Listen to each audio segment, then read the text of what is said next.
இன்றைக்கி விஜய் சேதுபதி சார் வந்து கேட்க வேண்டிய அட்ரஸ் பண்ண வேண்டிய ஒரு 8 விஷயங்களை நான் நோட்டீஸ் பண்ணி வச்சுருக்கேன். டெஃபினட்டாக இது எல்லாமே கேட்பாருன்னு நான் நினைக்கிறேன். ஏன்னா லாஸ்ட் வீக் வந்து செம்மையாக கேட்டிருப்பாரு, எல்லாரையும் தெறிக்க விட்டுருப்பாரு. ஸோ டெஃபினட்டாக இன்றைக்கும் இந்த அவ்வளோ கேட்பாருன்னு நினைக்கிறேன். நான் சொல்கிற விஷயத்தை போக வேறு ஏதாச்சும் அவர் கேட்கணும்னு நினைக்கிறீங்கன்னா மறக்காமல் கமெண்ட் செக்ஷனில் சொல்லிட்டு போங்க. ஸோ ஃபஸ்ட்டு விஷயம் வந்து பார்த்தீங்கன்னா, பாருக்கிட்ட கேட்பாரு, டிஸ்குவாலிஃபை ஆனதுக்கப்புறம் நீங்கள் எதுக்காக கேம்குள்ளே வந்தீங்க, திரும்ப உங்களை யார் டிஸ்ட்ராக்ட் பண்ண சொன்னது, டிஸ்ட்ராக்ட் பண்ணணும்னா பிபி செப்பரேட்டாக ரூல் போடுவார். டிஸ்ட்ராக்ட் பண்ணலான்னு சொன்னதுக்கப்புறம் தான் அதுவும் அந்த பொம்மை டாஸ்க், மாஸ்க் டாஸ்க் அந்த மாதிரி இதில் தான் வைப்பாங்க. ஸோ நீங்களாக யார் டிஸ்குவாலிஃபை பண்ணுறது, தேவையில்லாமல் எதுக்கு உள்ளே வந்தீங்க அப்படிங்கிறத கேட்பார். கேட்டு அந்த பேட் வேர்டை அட்ரஸ் பண்ணுவாருன்னு நினைக்கிறேன்.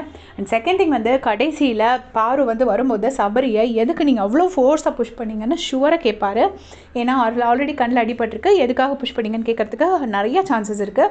அண்ட் தேர்ட் திங் வந்து சாண்ட்ராவும் ஜட்ஜாக தானே இருந்தீங்க, நீங்கள் அங்கேயே ஜட்ஜாக இருக்கும்போது நீங்கள் அங்கேயே தடுத்துருக்கலாமே, அங்கே தடுக்காமல் இருந்துட்டு கனி ஃபேவரிசம் பண்ணாங்கன்னு நீங்கள் எப்படி சொல்லலாம், நீங்களும் தான் ஒரு ஜட்ஜு, அங்கே வச்சே நீங்கள் கனிக்கிட்ட ஏன் பேசலைன்னு 100% கேட்பார். ஏன்னா அவங்க வந்து சபரி வேணும்னு பண்ணாங்கன்னு பயங்கரமாக சபரி மேலே ஒரு பழி போட்டுட்ருக்காங்க.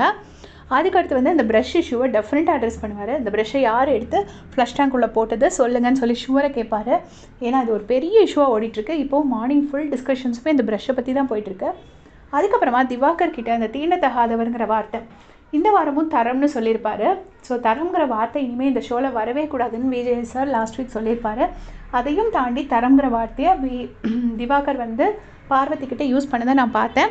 ஸோ ஷுவராக அதை பற்றி கேட்பார். அப்புறம் அரோராவை வந்து ஒரு அசம்ஷன் பேசிஸில் நீங்கள் எப்படி கேரக்டர் அசாசினேட் பண்ணலாங்கிறத 200% அவர் வந்து பார்வதி கிட்ட கேட்பாருன்னு நான் நினைக்கிறேன். ஏன்னா ஆல்ரெடி கமர்தின கேரக்டர் அசாசினேஷன் பண்ணாங்க, அதை கேட்கல. எப்பயுமே இந்த சொசைட்டி வந்து பையனாக ஃப்ரீயாக விட்டுரும், பொண்ணுன்னா கண்டிப்பாக கேட்பாங்க. ஸோ அதனால கேட்பாருன்னு நான் நினைக்கிறேன். அதுக்கப்புறமா சாண்ட்ரா அண்ட் கோ, சாண்ட்ராவோட தலைமையில் ஒரு பயங்கரமான குரூப் டிஸ்கஷன் நடந்துச்சு.